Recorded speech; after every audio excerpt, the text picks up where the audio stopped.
வணக்கம் மக்களே, நாம இந்த ஆரோக்கியமான பதிவில் 60 வயது நபர்கள் செய்யக்கூடிய ஆரோக்கியமான உடற்பயிற்சிகள் என்னென்ன அப்படின்றத பற்றி நம்ம பார்க்க போகிறோம். ஸோ இந்த 60 வயதுலையுமே நம்ம ஏன் உடற்பயிற்சிகள் செய்யணும் அப்படின்னு கேட்டிங்கன்னா, 60 வயது ஆகும்போது நம்மளுடைய உடம்புகளில் எலும்பு தொடர்பான பிரச்சனை, BP problem, sugar problem, cholesterol problem, மூட்டு வலி, முடக்குவாதம், இந்த மாதிரி நிறைய பிரச்சனை இருக்கும். ஸோ அதனால தான் பார்த்தீங்கன்னா நம்மளுடைய உடல்நலத்தை ஆரோக்கியமாக வைக்கிறதுக்கு 60 வயதுக்கு மேற்பட்டதுக்கு அப்புறம் கூட எளிமையான ஒரு சில உடற்பயிற்சிகளை செய்யும் போது மூளையுமே உடல் நலத்தையும் மனநலத்தையும் ஆரோக்கியமாக நம்ம பராமரித்துக் கொள்ளலாம். இப்போ உடற்பயிற்சிகள் வெறும் உடலை மட்டும்தான் நமக்கு பராமரிக்குது அப்படின்னு நினைப்போம். அப்படி கிடையாது. மன அழுத்தத்தை தொடர்பான பிரச்சனைகளையுமே உடற்பயிற்சி நமக்கு சரி பண்ணும். அப்போ நம்ம வீட்டில் அதிக நேரம் அமர்ந்திருக்காம ஏதாவது நம்மளுடைய உடல் செயல்பாடுகளில் ஈடுபடணும். அது ஆண்களாக இருந்தாலும் சரி, பெண்களாக இருந்தாலும் சரி, அனைவருக்குமே பொருந்தும். ஸோ எளிமையாக செய்யக்கூடிய உடற்பயிற்சிகள், யோகா, இந்த மாதிரி நிறைய நம்ம செய்யலாம். என்னென்ன செய்யணுன்றதை விளக்கமாக பார்ப்போம். அதை பற்றி பார்க்கறதுக்கு முன்னாடி இந்த வீடியோவுக்கு மட்டும் ஒரு லைக் கொடுத்துட்டு இந்த தகவலை உங்களுக்கு தெரிஞ்சவங்களுக்கும் ஷேர் பண்ணிவிடுங்க.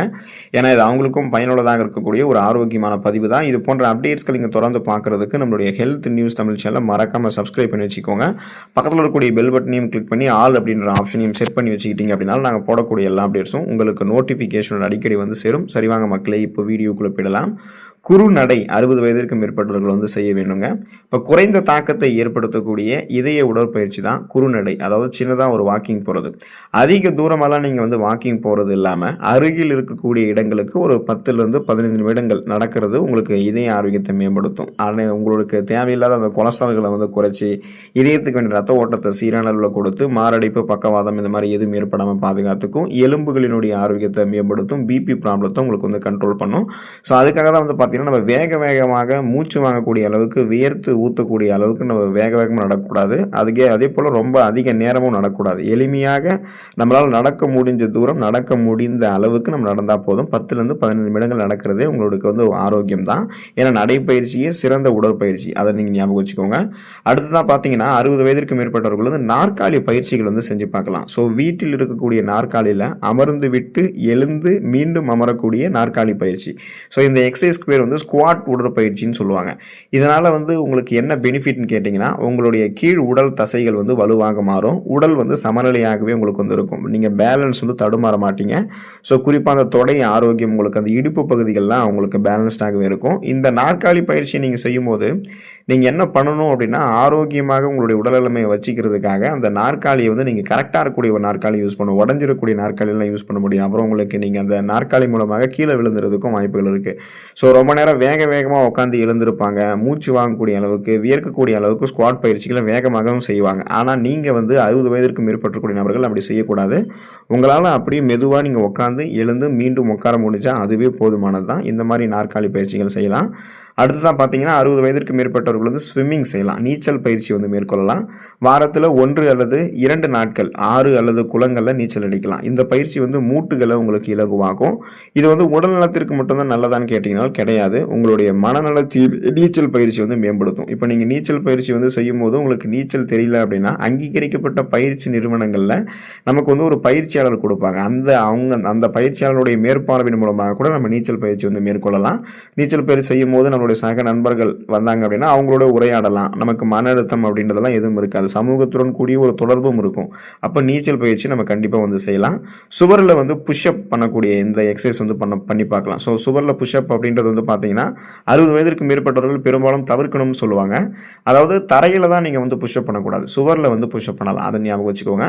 ஸோ மேல் உடலினுடைய தசைகளை வலுப்படுத்துறதுக்கு சுவரில் புஷ்அப் பண்ணலாம். இதுக்கு நீங்கள் அதிக ஆற்றல் பயன்படுத்தணும் அப்படின்றது கிடையாது. அதிக ஆற்றல் தேவைப்படாது. ஆனால் இது உங்களுக்கு ஒரு நல்ல பயிற்சியாக இருக்கும். நீங்கள் வேகமாக சுவரில் புஷ்அப் பண்ணக்கூடாது. அதிக நேரம் புஷ்அப் பண்ணக்கூடாது. ரொம்ப உங்களை ஸ்ட்ரெஸ் பண்ணிக்கூடிய அளவுக்கு சுவரில் புஷ்அப் பண்ணக்கூடாது. நார்மலாக உங்களால் முடிஞ்ச அளவுக்கு நீங்கள் சுவரில் புஷ்அப் பண்ணாலே போதுமானது தான். எலும்பு ஆரோக்கியத்தை இது உங்களுக்கு மேம்படுத்தும். குறிப்பாக அந்த கை கால்களை வலிமை பெற வைக்கும்.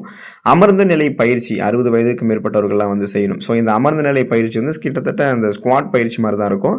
நாற்காலியில் அல்லது கட்டில் நீங்கள் அமர்ந்தபடி காலை தூக்கணுங்க. ஸோ இது கால் தசைகளை உங்களுக்கு வலுப்படுத்தக்கூடியதாக இருக்கும். இது எதுக்காக பண்ணணும் அப்படின்னா, இப்போ நமக்கு இந்த 50-60 வயதுலலாம் பேலன்ஸ் தடுமாறக்கூடிய வாய்ப்புகள் அதிகமாக இருக்குது. ஸோ அந்த மாதிரி பேலன்ஸ் தடுமாறி கீழே விழக்கூடிய அபாயத்தை குறைக்கிறதுக்காக தான் இந்த அமர்ந்த நிலை பயிற்சி அப்படின்றத நம்ம மேற்கொள்ளணும். இதை பண்ணும்போது நமக்கு இது ரொம்ப நல்லதுங்க. பெனிஃபிட் அதிகமாகவே இருக்குது. இதை நம்ம செஞ்சு பார்க்கலாம். ஸோ அமர்ந்த நிலை பயிற்சி போல தான் ஒற்றைக்கால் சமநிலை பயிற்சி இருக்கும். இந்த பயிற்சி நம்மளுடைய உடம்பு பேலன்ஸ்டாக இருக்கிறதுக்கு, சமநிலையை பராமரிக்கிறதுக்கு ஹெல்ப் பண்ணுது. சில நிமிடங்கள் வந்து நம்ம ஒற்றை காலில் நிற்கணும், அதுக்கப்புறம் மற்றொரு காலை மாற்றி சில நிமிடங்கள் இருக்கணும். ஸோ இப்போ ஒரு காலில் வந்து நீங்கள் 5 நிமிஷம் நின்னீங்கன்னா அடுத்து இன்னொரு காலில் 5 நிமிஷம் நிற்கணும். உங்களால் முடிஞ்ச அளவுக்கு நீங்கள் நின்னாலே போதுமானது. கிட்டத்தட்ட வந்து சூரிய நமஸ்காரம் மாதிரி இருக்கும். நம்ம கையெடுத்து சூரியனை வணங்க மாட்டோம், அவ்வளோதான் இதில் வித்தியாசம். மற்றபடி ஒற்றை கால் சமநிலை வந்து கால் மாற்றி மாற்றி நம்ம நிற்குவோம். இதனால் வந்து பார்த்தீங்கன்னா கால் எலும்புகள் வலுவடையும், கால் பாதங்கள் வந்து வலுவடையும், ரத்த ஓட்டம் வந்து நமக்கு வந்து சிறப்பான அளவில் இருக்கும். குறிப்பாக பார்த்தீங்கன்னா நமக்கு வந்து இந்த பேலன்ஸ் தடுமாறக்கூடிய அபாயம் எதுவும் இல்லாமல் நம்ம வந்து 40, 50, 60 வயதுலையுமே வந்து ஸ்ட்ராங்காக இருப்போம். 60 வயதிற்கு மேற்பட்டவர்கள் வந்து சைக்கிள் ஓட்டுதல் பயிற்சி வந்து செய்யலாம். ஸோ இந்த உடற்பயிற்சி வந்து ரொம்ப ரொம்ப ஈஸியாக வந்து செய்ய முடியும். ஒரு சில பேருக்கு வந்து சைக்கிள் ஓட்ட தெரியாமல் இருக்கலாம், அவங்களுமே வந்து சைக்கிள் ஓட்டலாம். அது எப்படின்னு பார்த்தீங்கன்னா, இப்போது வீட்டில் இருக்கக்கூடிய பழைய சைக்கிளை ஸ்டாண்டு போட்டபடி ஓட்டலாம். அல்லது உங்களுக்கு வந்து சைக்கிள் ஓட்ட தெரியும் அப்படின்னா சில கிலோமீட்டர் வந்து நீங்கள் சாலையில் சைக்கிள் ஓட்டிட்டு வரலாம். இல்லைனா உங்களுக்கு வந்து இந்த உடற்பயிற்சி உபகரணங்கள் நிறைய இருக்கும். அதாவது ஃபிக்ஸ்டு சைக்கிள், நிலையாக வந்து சைக்கிளை வீட்டிலே ஃபிக்ஸ் பண்ணி அதில் வந்து நம்ம பயிற்சி பண்ணலாம். ஸோ இந்த மாதிரி சைக்கிள் உடற்பயிற்சி பண்ணலாம். சைக்கிள் உடற்பயிற்சி உடல்நலத்தையும் மனநலத்தையும் மேம்படுத்தும், இதய ஆரோக்கியத்தை மேம்படுத்தும், கீழ் உடல் தசைகளை வலுப்படுத்தக்கூடிய ஒரு உடற்பயிற்சியாக உங்களுக்கு அது சைக்கிள் உடற்பயிற்சி அப்படின்றது இருக்குது. இப்போ 60 வயதிற்கு மேற்பட்டவர்கள் செய்யக்கூடிய உடற்பயிற்சிகளை நம்ம விளக்கமாக பார்த்தோம். அதே போல் செய்யக்கூடாத உடற்பயிற்சிகள் ஒரு சில உடற்பயிற்சிகள் இருக்குது. அந்த உடற்பயிற்சிகளையுமே நம்ம தெளிவாக தெரிஞ்சுக்கணும். ஏன்னா நம்ம செய்யக்கூடாத உடற்பயிற்சிகளை செய்யும் போது அது நமக்கு தான் வந்து தீமைகளை ஏற்படுத்தும். அதனால் நாம் வந்து கவனமாக இருக்க வேண்டியது அவசியம் இல்லையா? இப்போ செய்யக்கூடாத உடற்பயிற்சிகளை பார்த்தீங்கன்னா கழுத்துக்கு பின்னால் இழுக்கக்கூடிய உடற்பயிற்சிகளை வந்து நீங்கள் தவிர்க்கலாம். குறிப்பாக வந்து இந்த டெட் லிஃப்ட் ஒர்க் அவுட்லாம் நீங்கள் வந்து செய்யக்கூடாது. முழங்கால் தோலுக்கு பாதிப்பு ஏற்படுத்தக்கூடிய உடற்பயிற்சிகளை வந்து நீங்கள் செய்யக்கூடாது. அதாவது வந்து பார்த்தீங்கன்னா புஷ்அப் வந்து நீங்கள் பண்ணணும். அதாவது பார்த்தீங்கன்னா புஷ்அப் வந்து நீங்கள் பண்ணக்கூடாது அப்படின்றத தெரிஞ்சுக்கோங்க. புஷ்அப் வந்து பண்ணுறது அப்படின்னா சுவரில் புஷ்அப் பண்ணலாம், ஆனால் தரையில் வந்து நீங்கள் புஷ்அப் பண்ணுறதெல்லாம் நீங்கள் தவிர்க்கிறது நல்லது. அதே போல் வந்து பார்த்தீங்கன்னா அதிக எடையை போட்டு செய்யக்கூடிய செஸ்ட் ப்ரெஸ் ஒர்க் அவுட் அதையுமே வந்து நீங்கள் தவிர்க்கணும். அப்புறம் பார்த்தீங்கன்னா நீங்கள் அந்த வெயிட் லிஃப்டிங் பண்ணுவாங்க நிறைய பேர் 50, 60 வயதுக்கு மேற்பட்டவர்கள். அந்த வெயிட் லிஃப்டிங் போன்ற உடற்பயிற்சிகளை கூட செய்யக்கூடாது. பெரும்பாலும் வந்து ஸ்குவாட்டிங் உடற்பயிற்சிகளை கூட தவிர்க்க வேண்டும் தான் சொல்லுவாங்க. ஏன்னா ஸ்குவாட்டிங் உடற்பயிற்சி செய்யும் போது ரொம்ப வேகமாக உட்காந்து ஏந்திருப்பாங்க, ஃபாஸ்ட்டாக பண்ணுவாங்க, வேர்க்கிற மாதிரி பண்ணுவாங்க, மூச்சு வாங்குற மாதிரி பண்ணுவாங்க.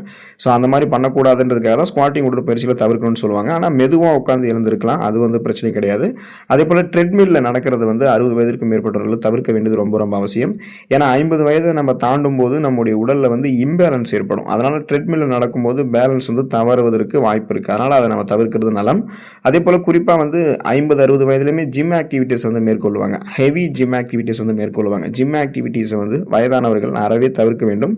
அதே போல் பார்த்தீங்கன்னா வேகமாக ஓடுவதெல்லாம் நீங்கள் வந்து தவிர்க்கணும். இப்போ மெதுவாகவும் நிதானமாகவும் அதிக எடை இல்லாத அனைத்து உடற்பயிற்சிகளையுமே நீங்கள் சின்னதாக இருக்கக்கூடிய உடற்பயிற்சிகளை வந்து மேற்கொள்ளலாம். ஸோ ஃபார் எக்ஸாம்பிள் இப்போ நான் சொல்லியிருக்கக்கூடிய இந்த நடைப்பயிற்சி இதெல்லாமே நீங்கள் பண்ணலாம், யோகா இந்த மாதிரி வந்து நீங்கள் பண்ணலாம். ஸோ இதெல்லாமே நீங்கள் ஞாபகம் வச்சுக்கோங்க. அப்போது எந்த உடற்பயிற்சியுமே வந்து செய்யாமல் இருக்கிறத விட தினமும் நடைப்பயிற்சி செய்வது ஒட்டுமொத்த உடல் ஆரோக்கியத்தையுமே அது உங்களுக்கு வந்து மேம்படுத்தும். இப்போ உடற்பயிற்சிகள் வந்து உடல் நலத்தையும் ஆரோக்கியமாக வைக்கும், மனநலத்தையும் ஆரோக்கியமாக வைக்கும். தொடர்ந்து உடற்பயிற்சிகளை செஞ்சு ஆரோக்கியமாக இருங்க. அடுத்த ஆரோக்கியமான பதிவில் மறக்காமல் சந்திப்போம். உடல்நலத்தை பாதுகாத்துக் கொள்ளுங்கள். நன்றி மக்களே.